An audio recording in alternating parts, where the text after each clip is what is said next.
Money rotation हो रहा है, बोलना बहुत आसान होता है। कितने लोगों ने सुना होगा, कितने लोगों ने बोला होगा। कोई बता सकते हैं मेरे को खड़े होके कि सर पिरामिड स्कीम ये होता है, या पूंजी स्कीम, यानी कि बहुत सारे नाम हैं, कोई बता सकते हैं? कोई है इस हॉल में जो ये कह सकता है कि सर पिरामिड स्कीम ये होता है? या कोई ये कहते हैं कि सर यूटेक तो एक मनी रोटेशन है? कोई है जो चैलेंज कर सकता है? ये नहीं है कोई?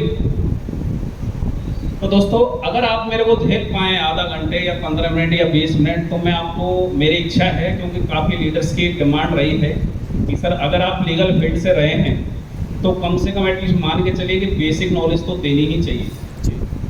यस या नो? Yes sir. तो झेलने को तैयार हैं? Yes sir. पक्का? Yes sir. कहीं ऐसा तो नहीं है कि नींद आने लग जाए, झप्पी लगने लग जाए? तो दोस्तों, जैसा कि आप देख पा रहे हैं, डायरेक्ट सेलिंग इस इंडिया के अंदर कब एंटर किया, मैं बताऊं या बाकी तो बेसिक तो आपको सबको पता ही है। तो मैं फोकस करना चाहूँगा कि जैसे ये चीज़ें हैं, कब गाइडलाइन आई, कैसे क्या हुआ, किस किस मतलब डेट को, किस ईयर को क्या अमेंडमेंट हुए, और अभी फाइनली जो चल रहा है वो डेट कौन सी है जो गाइडलाइन यानी कि इन्फोर्स हुई। तो ये आपके सामने सारा विजिबल है। अब अगर बात करें जैसे कि 1995 के अंदर, यानी कि जो भी आप चाहे कहीं से भी सर्च कर सकते हैं, कहीं से निकाल सकते हैं, हो सकता है, यानी कि जो एक मेन एक प्रिविलेंट जो हुई वो इसके अंदर आके हुई थी, और जो एक यानी कि जिसको जाना पहचाना कि ये कॉन्सेप्ट क्या है, वो 1998 के अंदर फर्स्ट ऑफ ऑल जो गाइडलाइन रिलीज की by ministry of consumer affairs ने, तो वो यानी कि 19 सितंबर को 2016 को पहली बार यानी कि पहली मरतबा ये गाइडलाइन रिलीज की थी। अब बात करें फाइनल जो गाइडलाइन है जो आज चल रही है, जैसे काफ़ी लोग पूछते हैं सर एमसीए जो यानी कि लिस्ट जारी करती है उसके अंदर अपनी कंपनी का नाम है या नहीं है? कितने लोग पूछते हैं? हैंड रेज करिएगा थोड़ा सा। कितने लोग पूछते हैं? आपको पता है कि इस डेट से पहले यानी 24 जनवरी 2022 को यानी 23 को जो गाइडलाइन जारी की, यानी कि 28 दिसंबर 2021 को जो गाइडलाइन जारी की थी, और जो 24 जनवरी 2022 को जो यानी कि इससे पहले की जो भी गाइडलाइन थी वो गाइडलाइन एक तरीके से रिपील कर दी। यानी कि मैं कहूँ कि ये मान लीजिए कि वो गाइडलाइन खत्म कर दिया। और मैं आपको आगे बताऊंगा, डेट भी मेंशन है इसके मुताबिक, यानी कि 28 दिसंबर 2021 से पहले की जो भी कंपनी है वो जिस भी नंबर पर रजिस्टर्ड है उसका यानी कि नंबरिंग के बेस से देखा जाए तो कोई मायने नहीं रखता। यानी कि 28 दिसंबर से पहले की जो भी कंपनी है, चाहे वो 10 दिन पहले की है, चाहे वो 10 साल पहले की है, चाहे वो 20 साल पहले की है, नंबरिंग खत्म। क्योंकि उससे पहले ये गाइडलाइन जो भी थी या जो भी उन्होंने लिस्टेड किया था वो सारी के सारी। अब बात स्टार्ट होती है कि आज तक इस डेट के बाद में आज तक कभी भी मिनिस्ट्री ऑफ कंज्यूमर अफेयर्स ने आज तक कोई भी मतलब जो भी इस गाइडलाइन के अकॉर्डिंग लिस्टिंग तैयार होती है कंपनी की, आज तक कोई भी लिस्ट जारी नहीं की है।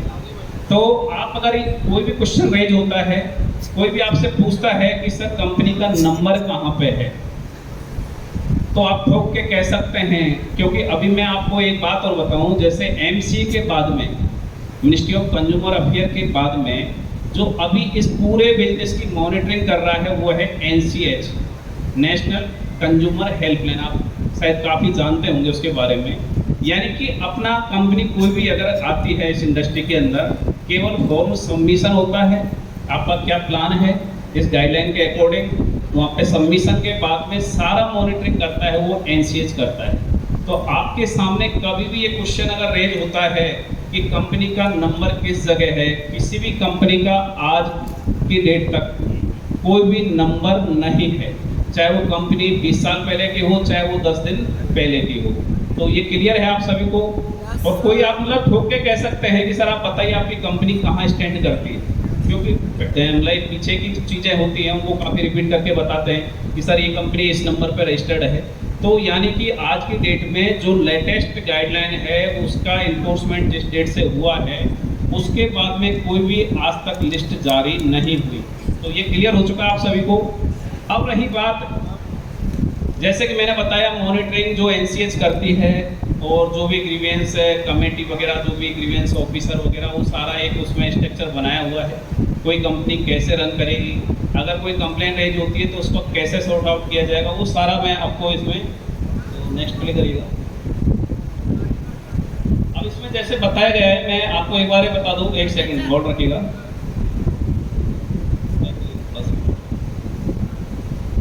जैसे इसमें बताया गया है time for new form submission, यानी कि जिस डेट से ये 28 दिसंबर से लागू हुआ, 90 डेज के अंदर सारी कंपनियों को एक टाइम प्रोवाइड किया गया कि आप इसके अंदर 90 डेज के अंदर अंदर आप अपनी कंपनी का जो भी बिजनेस प्लान है गाइडलाइन के अकॉर्डिंग सबमिशन करिए। अब रहा जैसे कि इसमें क्या किया है, जो नेशनल कंज्यूमर हेल्पलाइन है आप देख पा रहे हैं, 24 जनवरी को जैसे 2022 को MCA has withdrawn guideline that was applied dated on 19 सितंबर 2016। तो ये उसके मतलब पहले गाइडलाइन सारी विड्रॉ कर ली गई, यानी कि वो सारी खत्म हो गई। अब it means now only latest guidelines of direct selling will enforce that was applied date on 28 December 2021। तो ये सारी चीज क्लियर है। गैजेट नोटिफिकेशन वाज रिलीज्ड, इस डेट के लिए गजट नोटिफिकेशन निकला था 21 जुलाई 2023 का मिनिस्ट्री ऑफ कंज्यूमर अफेयर्स, यानी कि जो अभी लेटेस्ट है, फूड एंड पब्लिक डिस्ट्रीब्यूशन जो डिपार्टमेंट ऑफ कंज्यूमर अफेयर्स है, तो इसने अभी भी जैसे आपको एक नेटवर्क के थ्रू सेल करना, यानी कि उसको लीगलाइज किया है। आज तक नेटवर्किंग अभी भी आरबीआई मतलब उसको एक तरीके से कंप्लीटली लीगलाइज नहीं करती, लेकिन अभी जो लेटेस्ट गाइडलाइन निकली है या जो गजट नोटिफिकेशन रिलीज किया था इस डेट को, उसके बाद में नेटवर्क के थ्रू जो सेल होती है उसको कंप्लीटली एक तरीके से लीगलाइज किया गया है। यानी कि एक नेटवर्कर अपनी टीम के थ्रू जो भी सेल करता है वो नेटवर्क के थ्रू सेल, यानी कि अब तक तो जो एक डायरेक्ट सेलिंग होती थी उसको कहीं एक मतलब ये मान के चलिए कि नेटवर्क के थ्रू ऐसा कोई भी वर्ड नहीं था। अब उसको लीगलाइज कर दिया है कि आपकी पूरी टीम के थ्रू आप जो भी सेल कर रहे हैं तो नेटवर्क के थ्रू सेल उसमें कंसिडर होगी। अब बात करें, जैसे इसमें दिया हुआ है कि consumer protection direct selling rules, ये जो है, अब इसको आप चाहे तो नोट कर सकते हैं, थोड़ा सा और डीप की बात है। नेक्स्ट करिए। ये इसमें नीचे दिया हुआ है ये। अब बात करें डायरेक्ट सेलिंग कंपनी या एंटिटी, यानी कि डायरेक्ट सेलिंग एंटिटी या company should be registered in any one of them. अब जैसे आपने देखा होगा, आज मैं आपको बताऊं कि जैसे आज यूटेक का इजाद हुआ, एक ये मान के चलिए कि मतलब जो कोरोना टाइम में हुआ था, आप सभी को जैसे कि सुना होगा कि 2-3 मीटिंग में मैंने रखा है, तो कोई कंपनी थी वो हमारे सामने आई और एक प्रोप्राइटर बेस्ड कंपनी चल रही थी। उस बंदे को ये पता नहीं कि कंपनी कैसे चलती है और बंदा ठीक ठाक यानी कि काफ़ी अच्छा एक टर्नओवर क्रिएट कर चुका था। मैंने उसके एमडी से बात की, मैं बोला आप ये बताइए आप जीएसटी किस नाम से पे कर रहे हैं, आप एक्ट किस नाम से चला रहे हैं, आपका कंपनी जो एक्ट होता है उसके अकॉर्डिंग कहीं भी रजिस्ट्रेशन नहीं है। मैंने उसका लीगल खंगाला। अब जो बंदा मेरे सामने वो कंपनी लेके आया, जो बंदा मेरे सामने वो कंपनी लेके आया, उससे उसका एमडी बोलता है कि साले तेरे से किसने कहा कि तू किसी एडवोकेट को जाके ये प्लान दे मेरी कंपनी। तो यानी कि वो चीज़ काफ़ी लोगों को पता नहीं होता कि कंपनी कैसे रन कर सकती है, कंपनी के लिए लीगलिटी क्या चाहिए।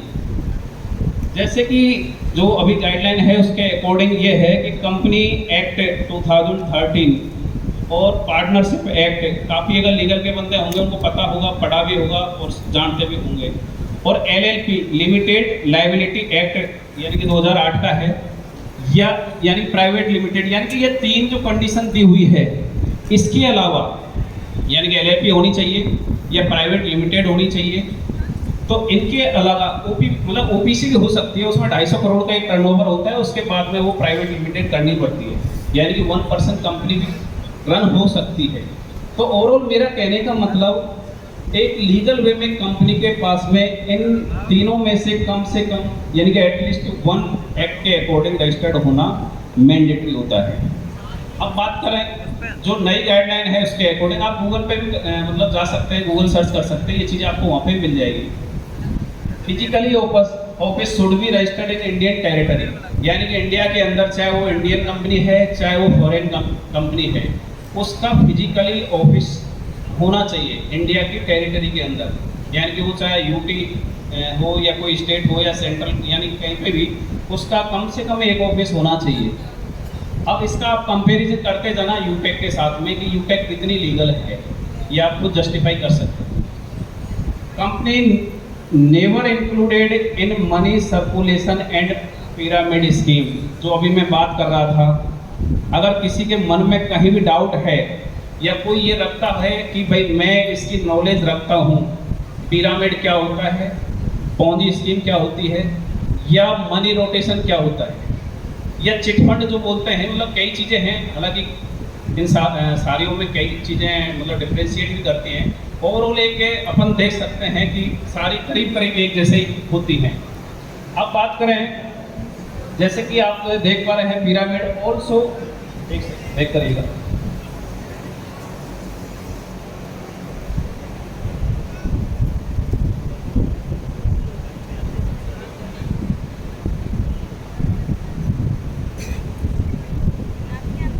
Product and service selling agreement should be in return at direct sellers.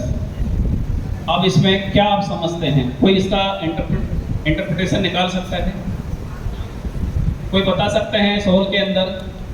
यानी कि यहाँ पे लिखा हुआ है company never included money circulation and pyramid scheme also, यानी कि जो लास्ट में चौथा पॉइंट है वो है products and services selling agreement should be in written direct seller, यानी कि लिखित में डायरेक्ट सेलर के पास में या कंपनी के पास में, यानी कि एंटिटी के अंदर दोनों चीज़ें आती हैं।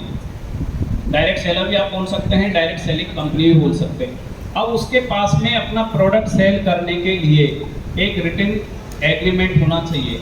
एग्रीमेंट का मतलब, अब आप अगर कंपनी कोई सेल कर रही है प्रोडक्ट, तो फर्स्ट पार्टी होना चाहिए या उसकी खुद की मैन्युफैक्चरिंग होनी चाहिए, या जिससे भी वो मैन्युफैक्चरिंग करा रहे हैं उसके साथ में उसका एग्रीमेंट होना चाहिए। अब रही सेकंड बात, जैसे कि यहाँ पे एक डायरेक्ट सेलर होता है, एक नेटवर्कर होता है। डायरेक्ट सेलर नेटवर्कर भी हो सकता है, कंपनी भी हो सकती है, या थोड़ा सा समझिएगा कि दोनों में वैसे डिफ्रेंशिएट भी कर सकते हैं, बाकी यहाँ पे सिमिलर वर्ड आता है। तो मेरा कहने का मतलब, अभी जो आपके पास आई कार्ड होगा, जो आई कार्ड होगा और जो कंपनी का, यानी कि आपके पास में कंपनी में आपका रजिस्ट्रेशन होता है, आपका जो भी आपकी आईडी होती है, जो भी आपकी इंफॉर्मेशन होती है वो सारी रजिस्टर्ड होती है। देन उसके बाद में आपके पास में आईडी कार्ड जनरेट होता है। ID card with physically address should be at direct sellers provided by company, यानी कि आपके पास जो कंपनी है उनका आईडी कार्ड होना चाहिए, जो भी कंपनी जैसे मान लो अपन यूटेक में प्रोवाइड करते हैं। There should be ensure that all services products must be, ये थोड़ा सा मतलब ध्यान से पढ़िएगा, ऐसा नींद आ रही है क्या आपको?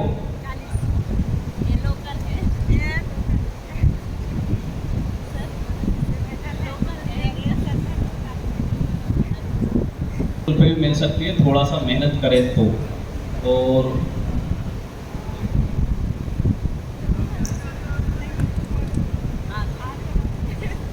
चेक करिए थोड़ा सा, कहाँ ले गए यार? Website of every direct selling entity and company name, branch और फैक्स, कस्टमर केयर नंबर वगैरह, email ID should be mention, यानी कि कंपनी का जो वेबसाइट है उस पर कंपनी का कस्टमर केयर नंबर या फैक्स नंबर या जो भी सपोर्ट एक सिस्टम होता है वो यानी कि होना चाहिए। There should be a system to ticket and trace for registered complaint. अगर आपने कोई कंप्लेन, ये एक लीगल वे में है, कोई भी कंपनी अगर ये सिस्टम फॉलो नहीं करती तो वो लीगलिटी कंप्लीट नहीं करती, ये आप ध्यान रखिएगा। तो there should be mention and clear about refund policy, exchange policy, payment cancel and ship, जो शिपमेंट पेमेंट मेथड, यानी कि कंपनी के पास में या कंपनी की जो गाइडलाइन होती है, गाइडलाइन के अकॉर्डिंग जो पॉलिसी होती है उसमें रिफंड पॉलिसी होनी चाहिए, कैंसिल पॉलिसी होनी चाहिए, और जो शिपमेंट का एक स्ट्रक्चर होता है, किस प्रोडक्ट पर कितना शिपिंग चार्ज लगेगा या किस पर नहीं लगेगा, वो भी यानी क्लियरिटी होनी चाहिए। There should be mention in clear about MRP, breakup price, delivery charges, vehicle charges और प्रोडक्ट सर्विसेज, यानी कि उस पर क्लियर MRP क्या है, जैसे अब अभी बता रहे थे विनोद सर, प्रेजेंट कर रहे थे प्रोडक्ट्स को, यहाँ पर DP प्राइस क्या है, यहाँ पर PV क्या है, तो वो भी सारा कुछ क्लियर होना चाहिए। There should be a system to resolve a complaint within 48 working hours and should be disposed within 30 days. If not, then cause raised should be in written grievance officer. अगर यानी कि 48 आवर का जो इसमें दिया हुआ है, इसके अंदर अगर कोई कंप्लेंट रिजॉल्व नहीं होती है तो उससे ऊपर अगर टाइम लग रहा है, वर्किंग आवर का ध्यान रखिएगा क्योंकि डेज का यहाँ पे नहीं है, वर्किंग आवर जो होता है, उसके बाद में अगर कोई कंप्लेन रिजॉल्व नहीं हो पाती तो उसके लिए भी जैसे मेल पे आपने देखा होगा, यानी कि 30 डेज का टाइम भी वहाँ पर मेंशन किया गया है अकॉर्डिंग टू गाइडलाइन। अब यहाँ पर all direct selling company will keep their own direct sellers record by name, email ID and contact number. अब अगर जो भी चीज़ें आपने देखी है, समझी है या जो सुनी है, ये आप यूटेक से कंपेयर कर सकते हैं। अपनी जो यूटेक है वो क्या ये गाइडलाइन फॉलो करती है या नहीं करती। अब यहाँ पर दिया हुआ है, यानी कि जो भी डायरेक्ट सेलर्स हैं, जो भी नेटवर्कर हैं यूटेक के अंदर, उनका सारा रिकॉर्ड कंपनी रखेगी और उसमें क्या क्या रखेगी ये भी गाइडलाइन के अंदर मेंशन किया हुआ है। यहाँ पर बाद में आता है every direct selling company will advertise their on product service according to utilisation of, यानी कि कोई हाइक नहीं करेगी, कोई एक ऐसा नहीं कि किसी चीज़ को बढ़ा चढ़ा के अपने प्रोडक्ट के अंदर क्या चीज़ डली हुई है या उसका यूटिलाइजेशन कैसा होना है, वो क्या यानी कि कोई अगर वेलनेस का प्रोडक्ट है तो क्या बॉडी पर इम्पैक्ट डालेगा, क्या उसका बॉडी पे असर रहेगा, उसको बढ़ा चढ़ा के जो प्रमोट करते हैं कि सर ये दवा खाई एक दिन में कैंसर खत्म, तो ऐसी चीज़ें उस यानी कि गाइडलाइन के अकॉर्डिंग अगर कंपनी करती है तो वो गलत है। यानी कि जो मेडिसिन यानी कि फूड सप्लीमेंट है, अपने कोई ऐसे मेडिसिन नहीं है, जो वेलनेस प्रोडक्ट होते हैं एज ए फूड सप्लीमेंट होते हैं, ये कोई मेडिसिन नहीं होती। ये अगर मान लो कोई डिजीज है उसके अंदर बेनिफिशियल है तो आप यानी कि वो यूज कर सकते हैं, और अगर नहीं भी है तब भी ये यूज कर सकते हैं, ये बॉडी को क्योर करती है। अब यहाँ पर जैसा कि there will be not be misrepresentation by any direct sellers and company also. अब इससे आप क्या समझ पा रहे होंगे, काफ़ी आपने देखा होगा यहाँ पर क्या होता है कि हिंदुस्तान है, यहाँ की जनता बहुत भोली वाली है। काफ़ी लोग क्या चीटिंग करते थे, यानी कि जो ये नेटवर्क मार्केटिंग एक बदनाम हुई है, जैसे वो मुन्नी की तरह बोलते हैं, तो ये बदनाम हुई है। क्यों हुई है? क्योंकि काफ़ी कुछ इस इंडस्ट्री ने झेला है। काफ़ी लोग ऐसे रहे हैं, कुछ चीटर भी मैं कह सकता हूँ, जिन्होंने कि इसकी जो पावर थी, जो इसकी पोटेंशियल थी, उसको कैसे प्रोडक्टिविटी के अंदर यानी कि कन्वर्ट करना तो वो नहीं कर पाए, और एक परसेप्शन क्रिएट किया कि आज इसकी नेगेटिव एक यानी कि मार्केट की नेगेटिव एक थिंग क्रिएट होती है। कोई भी अगर अपन न्यू पर्सन के पास लेके जाते हैं, सर वही जोड़ने वाला काम है, तो यहाँ पर उस चीज़ के लिए भी बाउंड किया है कि आप मिस रिप्रेजेंटेशन नहीं कर सकते। कई बार क्या होता है, कोई लीडर होता है बड़ा कि सर मैं कंपनी का फला MD बोल रहा हूँ, या मैं CMD बोल रहा हूँ, या मैं डायरेक्टर बोल रहा हूँ, या मैं इस कंपनी का क्राउन वर्ल्ड या जो भी रैंक्स होती हैं उसके अकॉर्डिंग अगर कोई मिस रिप्रेजेंटेशन करता है या कंपनी भी उसमें बाउंड है, अगर कोई कंपनी भी मिस रिप्रेजेंटेशन करती है तो वो भी गाइडलाइन में प्रोविडेड किया गया है। नेक्स्ट करिए।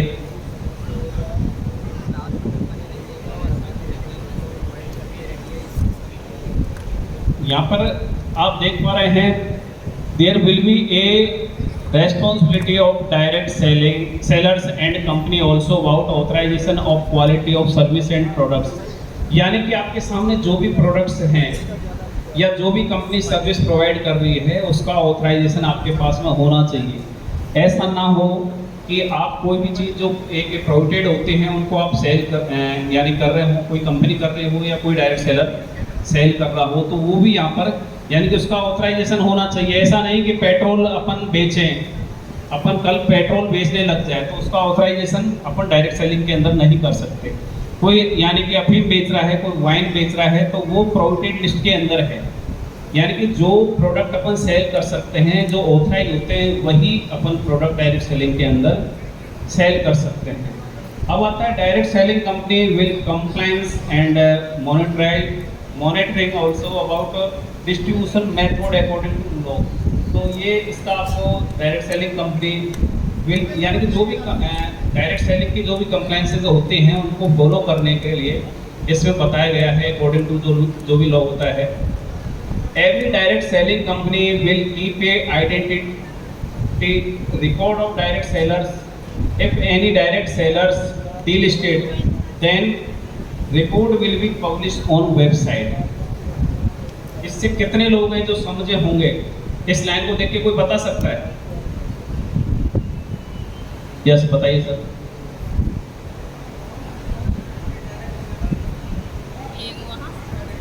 तो दीजिए। इसका मतलब ये है कि अगर कोई भी डायरेक्ट सेलर किसी भी गलत गतिविधियों में पाया जाता है तो उसकी डिटेल्स कंपनी अपनी वेबसाइट पे शो करे। Yes sir, thank you so much. दोस्तों जैसा कि ये पॉइंट बहुत ही एक लॉजिकली या ये कह सकते हैं कि हर जो नेटवर्कर है उसको मालूम होना चाहिए। अब इसमें क्या मेंशन हो रहा है आप ये लगाइए, यानी कि उसकी साइट पर ये पब्लिश होना चाहिए, रिकॉर्ड रखेगा। अब काफ़ी लीडर होते हैं जिनकी आईडी ब्लॉक हो जाती है, कोई रीजन यानी कंपनी की जो भी पॉलिसी होती है उसको ब्रेक करते हैं, तो ये डायरेक्ट सेलर यानी कि सेलिंग जो गाइडलाइन है कंज्यूमर अफेयर्स वाली, उसके अंदर ये चीज़ मेंशन की हुई है कि अगर कंपनी किसी भी डायरेक्ट सेलर का या किसी भी नेटवर्कर की आईडी अगर ब्लॉक कर देते हैं तो वह भी वेबसाइट पर यानी कि मेंशन होना चाहिए, ताकि जो न्यू कमर्स हैं या कोई नया नेटवर्कर है वो कंपनी से अगर जुड़ना चाहता है या कंपनी के प्लेटफॉर्म पर आकर अपना वर्क या बिजनेस करना चाहता है तो एटलीस्ट ये यानी कि जज कर पाए, जस्टिफाई कर पाए कि क्या मैं जिस नेटवर्कर के साथ में, जिस लीडर के साथ में मैं ज्वाइनिंग करने जा रहा हूँ, कहीं ऐसा तो नहीं है कि वो लीडर कंपनी ने डीलिस्टेड किया हुआ है या जैसे ब्लैक लिस्ट बोलते हैं अपन, तो उसके लिए भी गाइडलाइन में मेंशन किया हुआ है।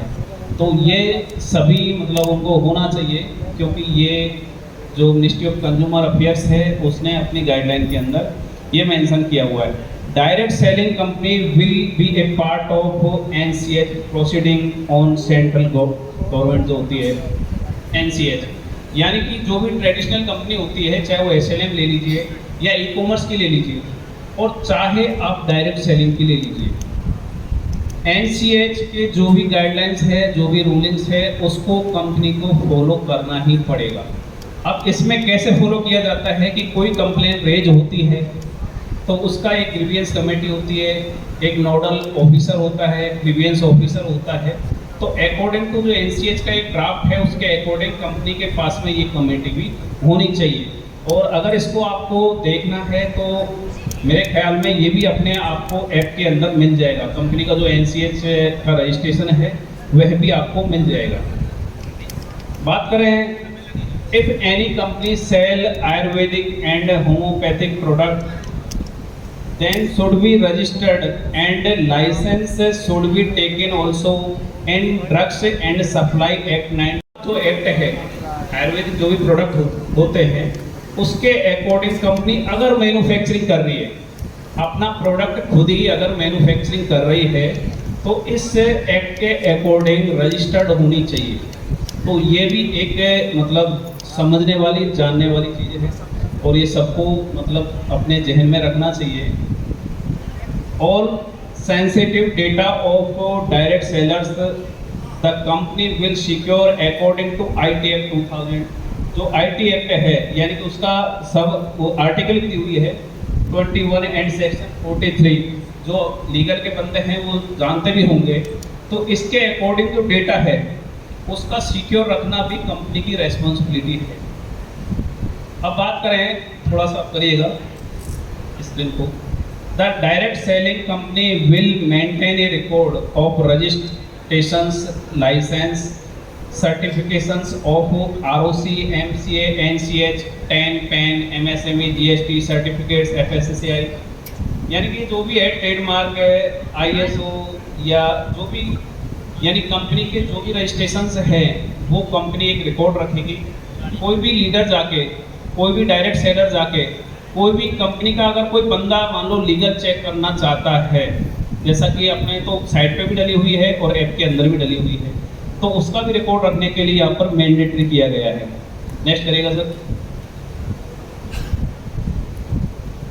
मैं आप अभी थोड़ी देर पहले एक क्वेश्चन आपसे पूछ रहा था कि पिरामिड या पूंजी या मनी सर्कुलेशन या एक चिट फंड या जो भी मैं कहूँ वो और एक एथिकल वे में जो कंपनी रन होती है उनके बीच में अगर अपन डिफ्रेंशिएट करें तो वो कौन कौन से पॉइंट्स होते हैं जो अपन ये जस्टिफिकेशन कर सकते हैं कि ये कंपनी एथिकल वे में या लीगल वे में, यानी कि जो बिजनेस प्लान है वो अकॉर्डिंग टू गाइडलाइन है या नहीं है, या ये पिरामिड है या नहीं है, या ये पूंजी है या नहीं है।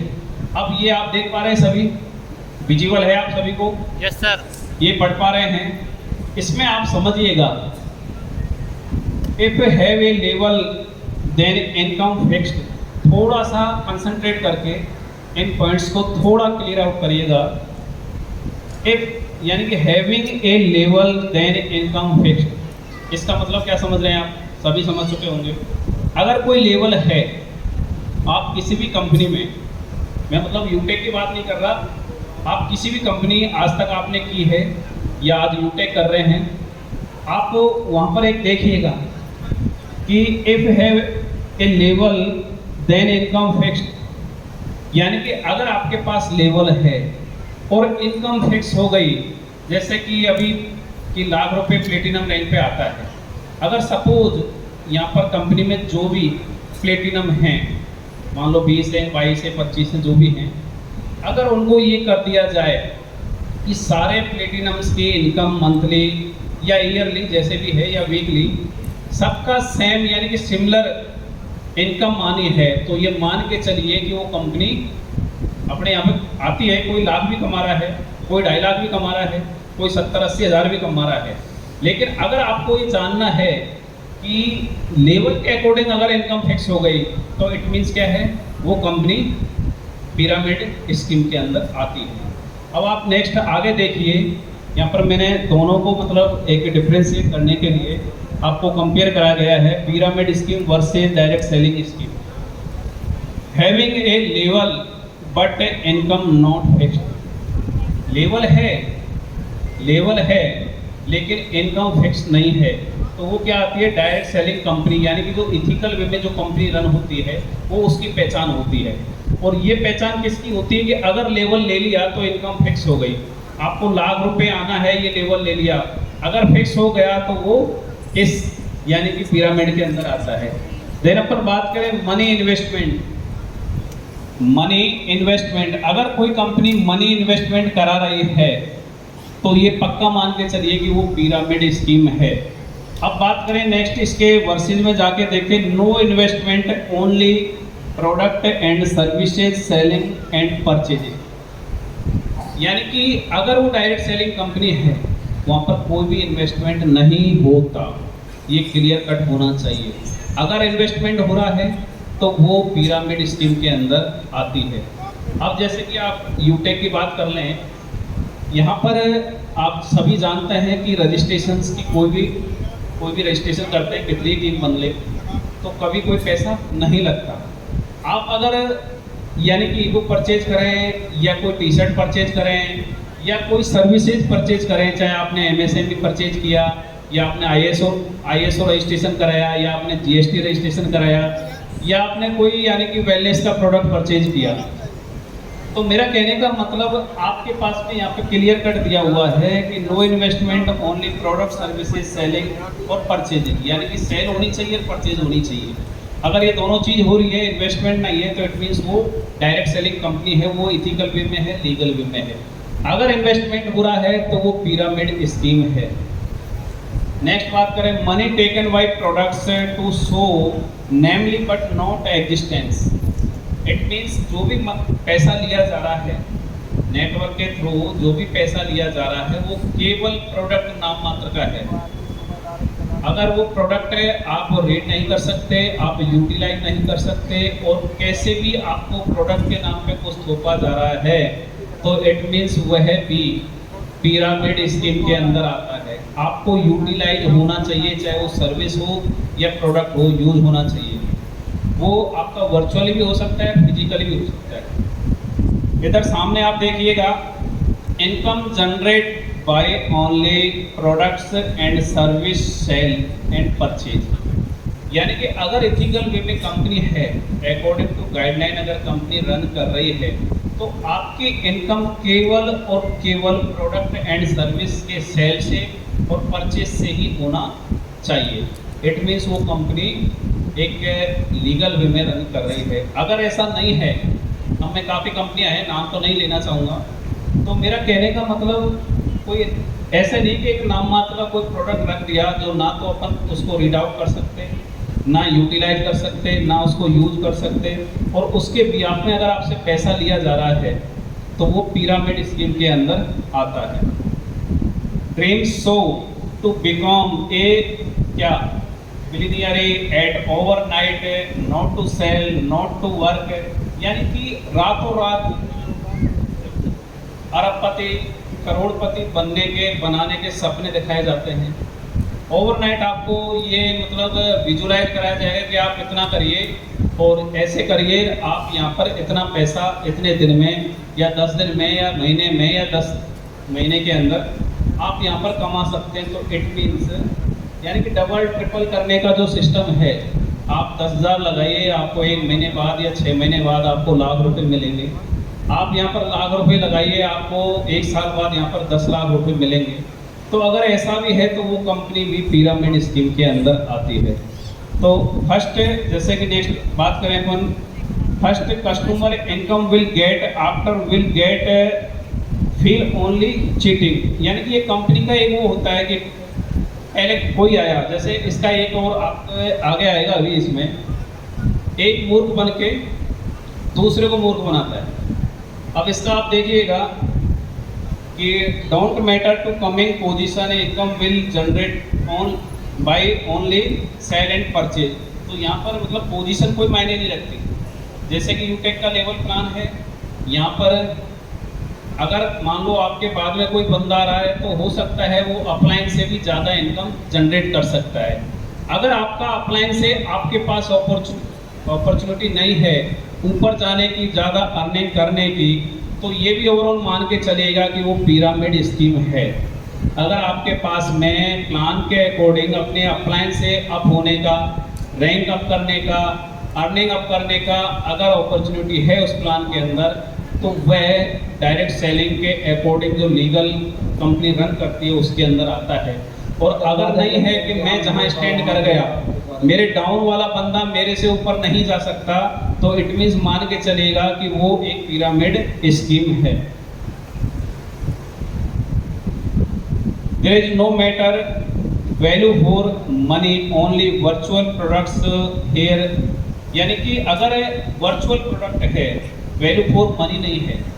हो सकता है जैसे अपन 590 के अंदर ई बुक दे रहे हैं, अगर इन्हीं का हम आपसे 10,000 रुपये हो सकता है ले सकते हैं, अगर इन्हीं का हम लाख रुपए आपसे लेने लग जाएं, तो वो भी एक वैल्यू फॉर मनी यानी कि होना चाहिए। There are virtually physically products services available on value for money actual price. यानी कि अगर कोई भी एक नॉर्मल पढ़ा लिखा अगर ये जज कर पाए कि यार ये अगर मान लो कोई पेन है अगर 10 रुपये का है, हो सकता है वो 10 रुपये या 11 रुपये ले रहे हों, लेकिन एक्चुअल में वो 10 रुपये का कोई प्रोडक्ट है, उसको अगर कोई अपन 5,000 के अंदर या 2,000 के अंदर या 10,000 के अंदर अगर अपन सेल कर रहे हैं या परचेज कर रहे हैं, तो इट मीन्स ये मान के चलिएगा कि वो पिरामिड स्कीम के अंदर आता है। नेक्स्ट करिएगा।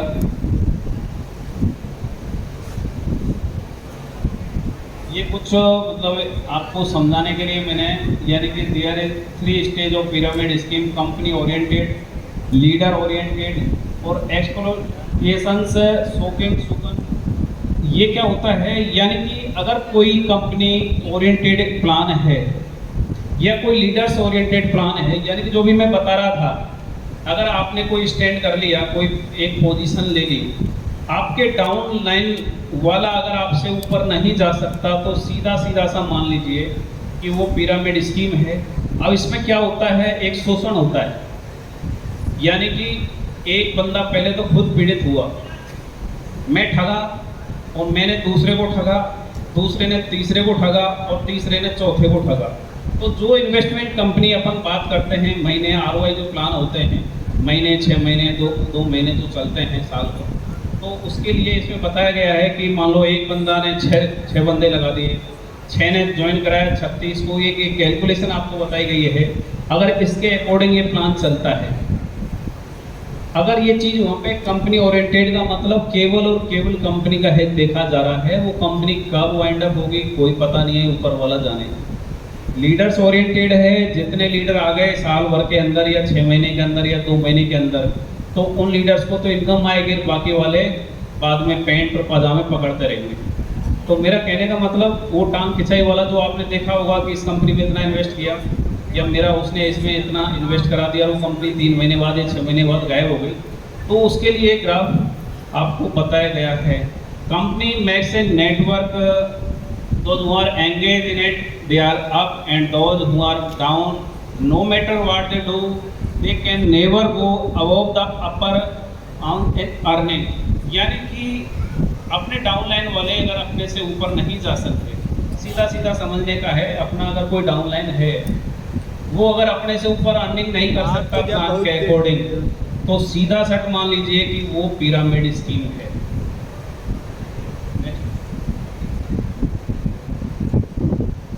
फिर होता है लीडर्स मैक्स ए नेटवर्क और on, and any leaders can earn more their upline and downline.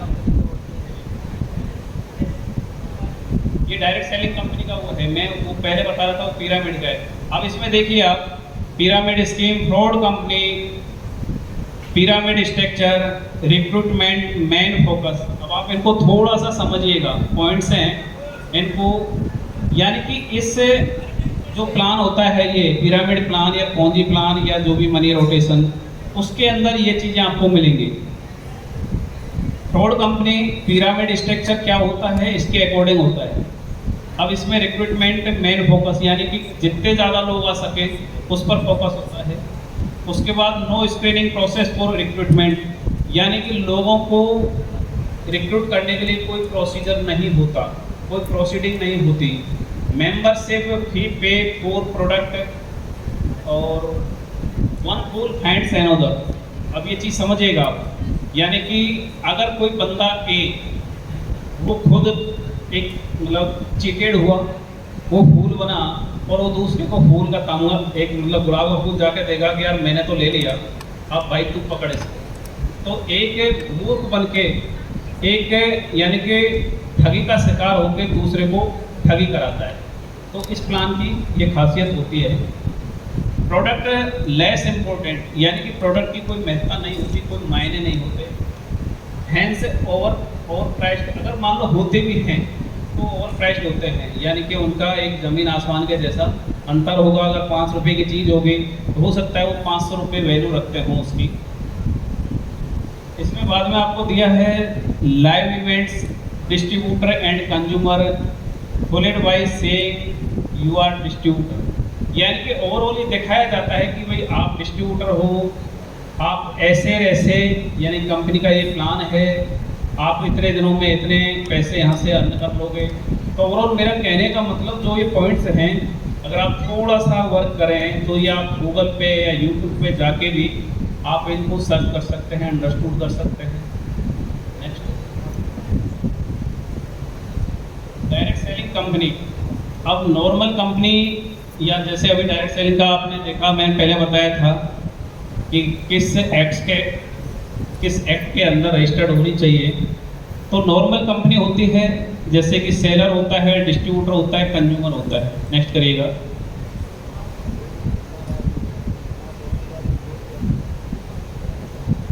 यहाँ पर स्टार्टअप पैकेज के अकॉर्डिंग आपको यहाँ समझाने के लिए कोशिश की गई है।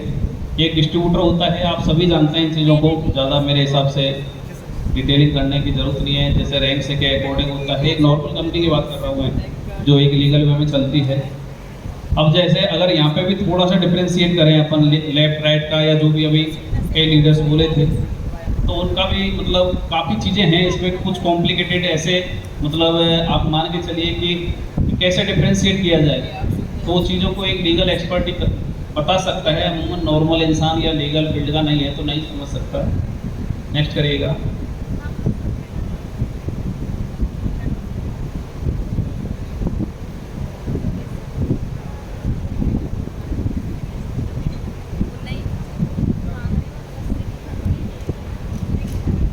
यहाँ पर देखो ये क्या नाम है, टारगेट, मतलब ये एक बताने का वो किया गया है। अनएम्प्लॉयड यूथ है, ये जो शिकार होते हैं, जो बेचारे बेरोजगार हैं, हाउसवाइफ्स हैं, वुलनरेबल पीपल्स हैं, इलीगल एंटरप्राइज हैं, ये मतलब चिट से एंड मनी सर्कुलेशन से स्कीम, ये एक एक्ट था 1978 के अकॉर्डिंग। तो ये सारी चीज़ें बताई गई है। 0.1% एट टॉप, यानी कि अगर लाख लोग उस कंपनी के अंदर आए तो मुश्किल से 10, 20, 50, 100 लोग उस कंपनी के अंदर कमाते हैं। और बाद में वो कंपनी कब वाइंड अप हो जाती है, कब चली जाती है, ये इसमें दिखाया गया है कि जो कंपनियां होती हैं पिरामिड वाली, चिटफंड वाली, तो उनके जो टारगेट्स होते हैं वो कौन कौन होते हैं। तो इस तरीके से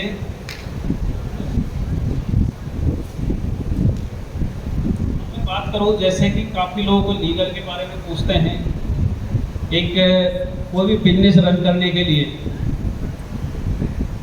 कंपनी का यानी कि लीगल कहाँ कहाँ पर इफेक्टेड होता है, कौन कौन से रूल्स हैं, कौन कौन से